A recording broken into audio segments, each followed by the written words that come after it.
देखना बच्चे, कल तक हमने किया था इनकम के बारे में। कंपनी का जो statement of profit and loss हम बना रहे हैं उसमें हमने सीखा था कि इनकम साइड कैसे बनता है। तो इनकम साइड में सिर्फ दो ही हेडिंग थी, एक तो रेवेन्यू फ्रॉम ऑपरेशन जिसे शॉर्ट फॉर्म में हम आरएफओ कहते हैं, अदर इनकम। कंपनी जो प्रोडक्ट सेल करती है, सेल और सेल रिटर्न का इफेक्ट इसमें रहता है, इसके अलावा कुछ भी रिसीव होता है वो अदर इनकम में, मिलके टोटल इनकम। अब हम आ रहे हैं बच्चे फोर्थ नंबर पे, एक्सपेंसेस पे। एक्सपेंसेस कैसे लिखे जाते हैं कंपनी में?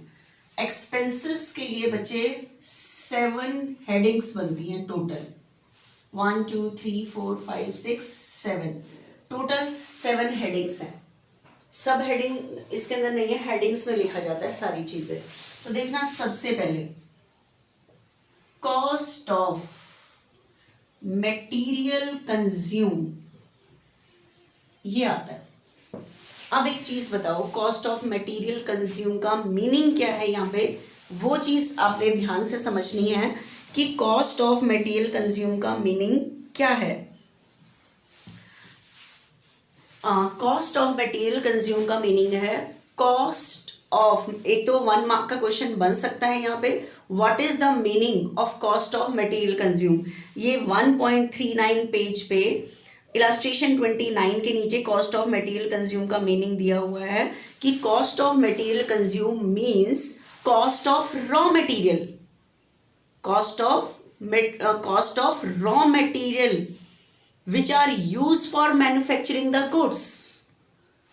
गुड्स को बनाने के लिए जो मटेरियल यूज किया गया है, गुड्स को बनाने के लिए जो मटेरियल यूज किया गया है उसकी कॉस्ट को हम कहते हैं कॉस्ट ऑफ मटेरियल कंज्यूम। ठीक है, इज इट क्लियर और नॉट? तो यहाँ पे मीनिंग दिया हुआ है 1 मार्क्स में, ये आपका आ सकता है यहाँ पे। लेकिन ये कैलकुलेट कैसे होता है कॉस्ट ऑफ मटेरियल कंज्यूम, इसका नोट्स टू अकाउंट्स कैसे बनता है वो ध्यान से सुनना। बच्चे एक चीज बताओ, ध्यान रखना, स्टॉक 3 टाइप्स का होता है, raw material, semi finish, finish. यहां सिर्फ रॉ मटेरियल आ रहा है, सिर्फ रॉ मटेरियल। सेमी फिनिश को वर्क इन प्रोग्रेस भी कहते हैं, वो भी नहीं, वो अभी नेक्स्ट हेडिंग बनेगी। ठीक है, तो यहां देखना परचेज। अब एक चीज बताओ, मैंने 1 लाख का रॉ मटेरियल परचेज किया, रॉ मटेरियल। आप बताओ, अगर मैंने 1 लाख का मटेरियल इस साल परचेज किया, क्या ये मेरा इसी साल का खर्चा है? आप मुझे बताओ, मैंने 1 लाख का मटेरियल परचेज किया, अगर मैंने जितना मटेरियल इस साल प्रोडक्शन के लिए यूज किया वही तो मेरा इस साल का खर्चा होना चाहिए। मैंने मटेरियल यूज किया है, लेकिन इस साल मैंने यूज किया है सिर्फ 80,000, 20,000 मटेरियल मैं अगले साल यूज करूंगी। तो जरूरी थोड़ा है जितना मैंने परचेज किया है कि पूरा का पूरा मैंने इस साल मटेरियल यूज कर लिया होगा। जितना मटेरियल मैंने यूज किया है इस साल, उतना मटेरियल मेरा इस साल का एक्सपेंस है, तो इस साल के statement of profit and loss में वही आना चाहिए। तो वही लिखा हुआ है कॉस्ट ऑफ मटेरियल कंज्यूम। कितना परचेज किया पूरा नहीं लेना आपने, कंज्यूम लेना है कितना आपने कंज्यूम किया है मटेरियल। क्योंकि मैंने 1 लाख का परचेज किया, हो सकता है मैंने इस साल सिर्फ 80 ही यूज किया हो, तो जितना यूज किया है मटेरियल उतना मेरा इस साल का खर्चा है, तो इस साल के statement of profit and loss में सिर्फ वही आना चाहिए। तो आप कंज्यूम कैसे निकालोगे? तो ध्यान से सुनो, इस साल मैंने परचेज किया था 1 लाख। मान लो मेरे पास opening stock of raw material 10,000 था। मेरे पास साल के शुरू में मटेरियल का स्टॉक इतना था, इस साल मैंने इतना परचेज किया, तो बताओ मेरे पास टोटल मटेरियल कितना हो गया? 1 टन। लेकिन साल के एंड में, इस साल के एंड में मेरे पास माल बचा हुआ है मटेरियल का, जिसे हम कहते हैं क्लोजिंग स्टॉक। तो closing stock of raw material मेरे पास 30,000 बचा हुआ है, 30 बचा हुआ है। तो अब मुझे बताओ, 10 मेरे पास था, परचेज मैंने 1 लाख किया, तो मेरे पास हो गया 1 टन। तो 30 मेरे पास at the end of year बचा हुआ है। तो बताओ इस साल मैंने कितना मटेरियल यूज किया? 80। तो ये निकल के आया कॉस्ट ऑफ मटेरियल कंज्यूम। लेकिन मुझे बताओ कॉस्ट ऑफ मटेरियल कंज्यूम निकला कैसे? इसको निकालने के लिए मैंने क्या क्या चीजें यूज की? ये था एक ओपनिंग स्टॉक, ओपनिंग स्टॉक में आपने परचेज ऐड किया और ये क्लोजिंग स्टॉक को माइनस किया। तो कंज्यूम निकालने का फॉर्मूला ही यही है, opening stock of raw material, purchase of raw material add करो उसमें और क्लोजिंग स्टॉक को माइनस कर दो तो कंज्यूम निकल आएगा। आप खुद देख लो, मेरे पास 10 था, इस साल हमने 1 लाख परचेज किया तो टोटल हो गया 110, ठीक है। 30 मेरे पास बचा हुआ है, 30 मेरे पास बचा हुआ है क्लोजिंग स्टॉक जिसे हम कहेंगे, तो कितना कंज्यूम किया 80।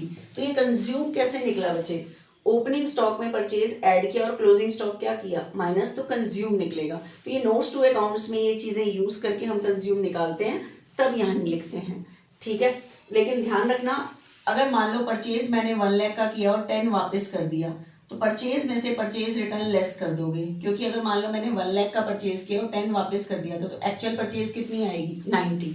तो परचेज में से परचेज रिटर्न भी माइनस कर दोगे अगर क्वेश्चन में गिवन है, ठीक है। तो ये निकल के आएगा बच्चे कॉस्ट ऑफ मटेरियल कंज्यूम। तो देखना नेक्स्ट इलस्ट्रेशन यही है, कॉस्ट ऑफ मटेरियल कंज्यूम। लेकिन ध्यान रखना मटेरियल लेना है, सिर्फ रॉ मटेरियल, और कुछ नहीं लेना। नेक्स्ट इलस्ट्रेशन बच्चे यहाँ पे आ रही है आपकी illustration 29। Compute cost of material consume from the following items.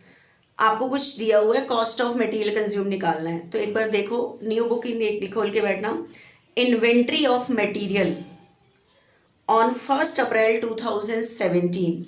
1 अप्रैल की डेट ओपनिंग डेट, 31 मार्च की डेट क्लोजिंग डेट। तो 1 अप्रैल का जो स्टॉक है वो opening stock of raw material है 3 लाख। उसके बाद है inventory of material on 31 March 2018, ये closing stock of raw material. Purchase of material 15 lakh है और रिटर्न ऑफ मटेरियल परचेज है 10। तो परचेज में से परचेज रिटर्न लेस करोगे। तो मैंने आपको बताया था कंज्यूम कैसे निकालोगे, ठीक है। कॉस्ट ऑफ मटेरियल कंज्यूम कैसे निकालोगे, कॉस्ट ऑफ मटेरियल कंज्यूम निकालने का मैंने आपको अभी अभी फॉर्मूला बता दिया है कि कैसे निकालोगे। सबसे पहले लोगे आप opening stock of raw material. Material का ओपनिंग स्टॉक बताओ, आपके पास क्वेश्चन में कितना दिया हुआ है, 1 अप्रैल की डेट का दिया हुआ है आपको 3 लाख, ठीक है, 3 लाख। इसमें ऐड करोगे परचेज, लेकिन परचेज यूज करनी है रिटर्न लेस करने के बाद। परचेज बताओ कितना मटेरियल परचेज किया गया है, 15 लाख। 15 लाख का परचेज किया गया है, लेकिन इसमें से आप परचेज रिटर्न को लेस कर दोगे 10,000। तो एक्चुअल में जो परचेज किया गया है वो किया है 14,90,000 का परचेज किया गया है, 14,90,000 का परचेज किया गया है। तो बताओ मेरे पास 3 लाख ओपनिंग था, इतना हमने एग्जैक्ट परचेज किया, तो 17,90,000 का हो गया। और इसमें से आप क्लोजिंग रॉ मटेरियल माइनस कर दोगे। क्लोजिंग रॉ मटेरियल आप इसमें से क्या कर दोगे, माइनस कर दोगे, ठीक है। तो आपके पास कॉस्ट ऑफ मटेरियल कंज्यूम आ जाएगा यहाँ पे, ठीक है। तो इसमें से आप closing stock of material, closing stock of material minus कर दोगे। कितना है क्लोजिंग स्टॉक, 31 मार्च का जो इन्वेंट्री है वो क्लोजिंग स्टॉक है, 360 बची हुई है। तो 360 इसमें से आप क्या कर दोगे माइनस, ये निकल आया कॉस्ट ऑफ मटेरियल कंज्यूम। तो 14,30,000 ये निकल के आया कॉस्ट ऑफ मटेरियल कंज्यूम। इस तरह से नोट्स टू अकाउंट्स में निकलता है। फिर ये लिखते हैं, क्योंकि जितना मटेरियल हमने परचेज किया वो मेरा इस साल का एक्सपेंस नहीं है, जितना हमने इस साल यूज किया वो हमारे लिए इस साल का एक्सपेंस है। तो कंज्यूम निकालने के लिए हमेशा फॉर्मूला रहता है ओपनिंग, कि हमारे पास शुरू में इतना था, इस साल हमने इतना परचेज किया, इतना बचा हुआ है वो माइनस कर दो तो पता लग जाएगा हमने कितना यूज किया इस साल। तो वो निकल के आएगा कॉस्ट ऑफ मटेरियल कंज्यूम, ठीक है। तो ये निकल के आया बच्चे कॉस्ट ऑफ मटेरियल कंज्यूम। देखना बच्चे, ये हमारी एक हेडिंग खत्म हो गई, लेकिन इसमें आता है बच्चे सिर्फ मटेरियल जो हम परचेज कर रहे हैं, आगे प्रोडक्शन करने के लिए आगे फर्दर प्रोसेस में इसको यूज करेंगे। नेक्स्ट हमारी एक्सपेंसेस में हेडिंग बनती है purchase of stock in trade. अब स्टॉक इन ट्रेड क्या होता है बच्चे, ध्यान से समझना। स्टॉक इन ट्रेड क्या होता है बच्चे, एक तो होता है देखो हम बिजनेस कर रहे हैं, कि हमने रॉ मटेरियल खरीदा, इससे हम माल बनाएंगे तो वो आगे प्रोसेस के लिए यूज होगा। एक है बना बनाया माल खरीदना, सिर्फ बेच देंगे हम आगे। तो स्टॉक इन ट्रेड मीन्स होता है goods which are purchase for reselling, मतलब जो हमने खरीदा है बेचने के लिए, आगे हम उसे फर्दर प्रोसेस में किसी प्रोडक्शन के लिए यूज नहीं करेंगे। तो बना बनाया माल खरीदा है बेचने के लिए, उसे हम कहते हैं स्टॉक इन ट्रेड। तो ये 1 मार्क्स में मीनिंग भी आ सकता है। तो 1.40 पेज पे purchase of stock in trade का मीनिंग दिया हुआ है, that means which are purchase for reselling, जो माल हमने बेचने के लिए खरीदा है, ठीक है, बना बनाया माल खरीदा बेचने के लिए, तो वो इसमें आता है। क्लियर। अब एक और चीज ध्यान से सुनना,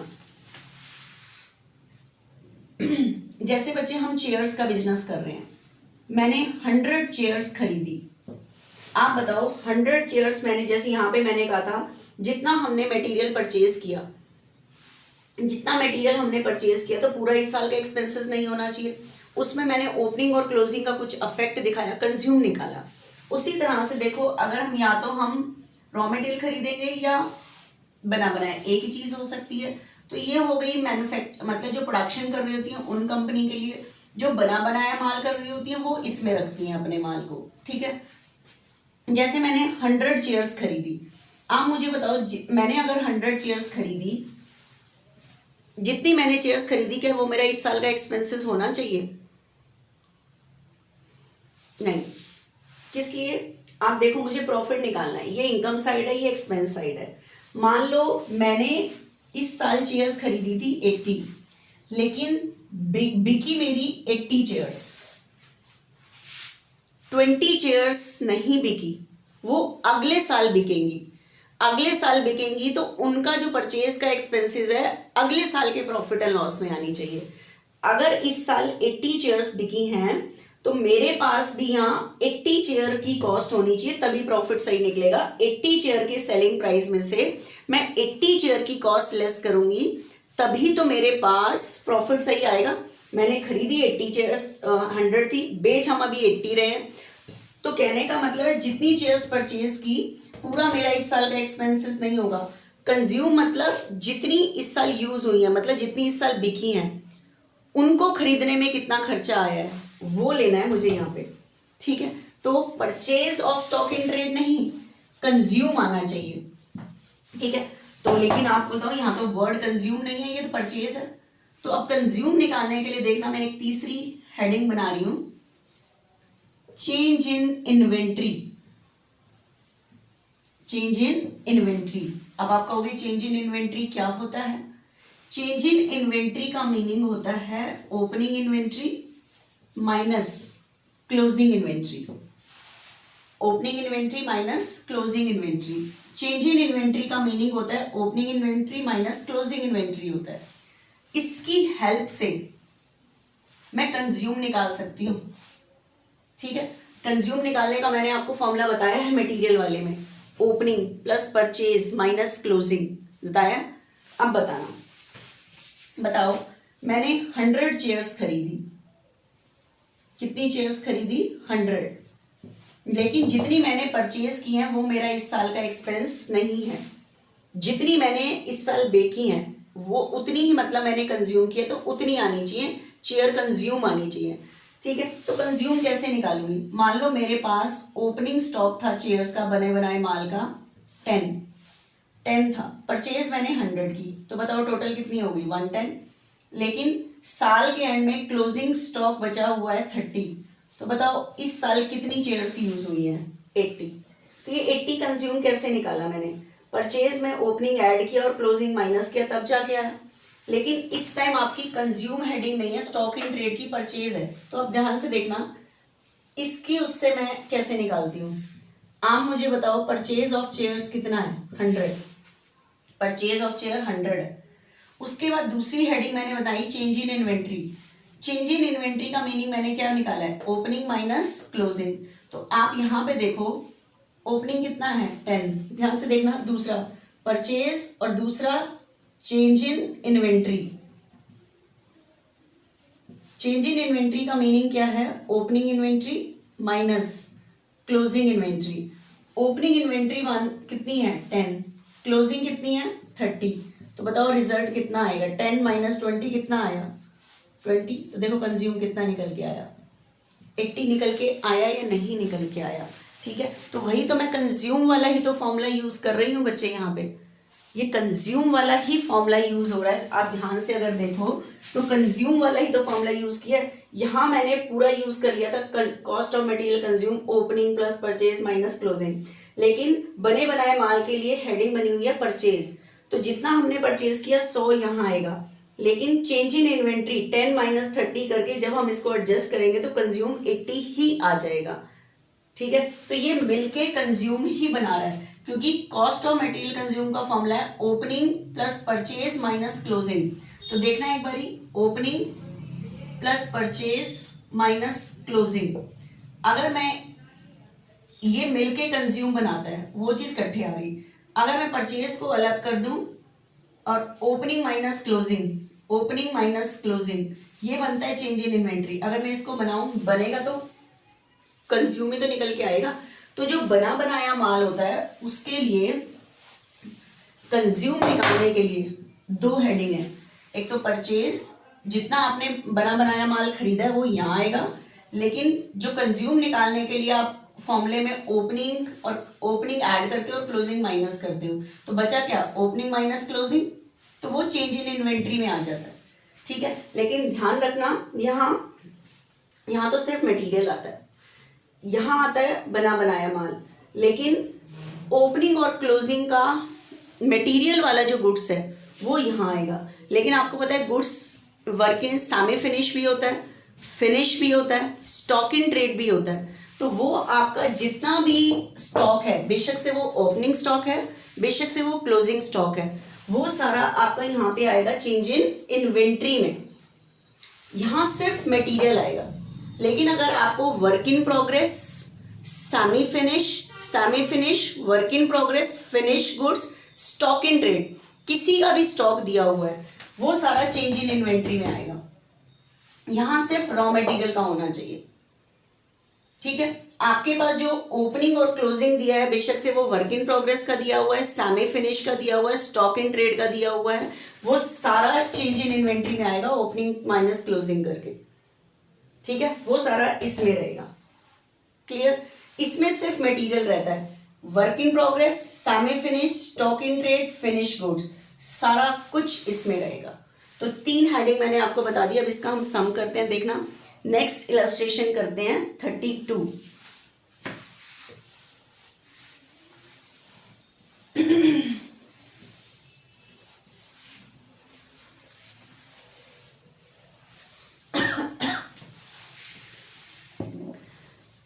सॉरी 30 इलस्ट्रेशन निकाल के देखना। From the following information for the year ending 31 March 2018 prepare notes to accounts to determine the amount to be shown in statement of profit and loss against change in inventory। statement of profit and loss में जो heading होती है change in inventory, उसको calculate करके बताओ notes to accounts में। तो आप देखो change in inventory में आता है opening inventory minus closing inventory, लेकिन यहाँ जो inventory होनी चाहिए, मतलब इन्वेंट्री कहते हैं स्टॉक को, रॉ मटेरियल की नहीं आएगी, बाकी सबकी आ जाती है इसके अंदर। ठीक है, तो finish goods, work in progress, stock in trade, material की नहीं लेंगे, तो बाकी हम पूरा नोट्स टू अकाउंट्स बना सकते हैं इसके अंदर। ध्यान से देखना, नोट्स टू अकाउंट्स, किसका नोट्स टू अकाउंट्स बना रहे हैं हम, चेंज इन इन्वेंट्री का। चेंज इन इन्वेंट्री एक एक करके लेते जाओ। Change in inventory means opening minus closing inventory. तो आपको सबसे पहले फिनिश गुड्स की इन्वेंट्री दी हुई है, ओपनिंग और क्लोजिंग, तो निकालो एक बारी। कैसे निकालोगे आप इसके अंदर चेंज इन इन्वेंट्री? इसके अंदर चेंज इन इन्वेंट्री सिर्फ मटेरियल की नहीं होगी, बाकी सारे माल की यहाँ पे पड़ी रहती है इधर ही। ठीक है, तो लो opening inventory, first point, opening inventory of finish goods, opening inventory of finish goods, इसके अंदर वो रखो, बताना ओपनिंग कितनी है 10 लाख। फॉर्मूला क्या होता है change in opening minus closing, तो वो निकल के आती है closing inventory of finish goods कितनी दी हुई है 940, ठीक है। ये लेस करोगे ये आपके पास आएगी 60, ये फिनिश गुड्स की चेंज इन इन्वेंट्री वहां पे दिखाई जाएगी।